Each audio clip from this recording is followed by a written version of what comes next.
Hello, Pastor. Ang akong pangutana, Pastor, si Adan og si Iba nakasala, Pastor. Apil bata ana ilang sala. Pastor? Okay. Iksoon, wala ko'y nabasa sa Biblia nga ang sala ni Adan sa pagkaon, sa pag-ila sa mayog dautan, napasa sa anak. Wala ko'y nabasa sa Biblia diha.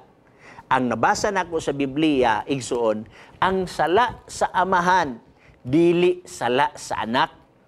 Ang sala sa anak, dili sala sa amahan. Okay? Now, kung imong tan-awon dinhi igsuon, ang balaan nga kasulatan, tin-aw man, no? Atong tan-awon dinhi igsuon. Ezekiel kapitulo 18, bersikulo 20. Ang kalag nga makasala, kini mamatay. Ang anak dili magpasan sa kasalanan sa amahan. Ni ang amahan magpasan sa kasalanan sa anak.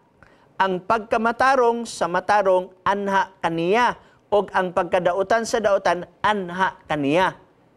Kinsa ning kaniya katong naglapas, dili mapasa sa anak. Mao bitaw ng uban nga ngano nga bautismuhan ang bata kay matud pa nila kuan kuno ilubong kuno kuan kuno hinluan pinagis bautismo ang sala nga panulundon. Meaning to say, ang sala ni Adan sa pagkaon, sa bunga, sa pag-ilas maayo, o dautan, napasa sa anak. Dili igsoon. Ang napasa igsoon, ang tendensiya nga ang tao makasala.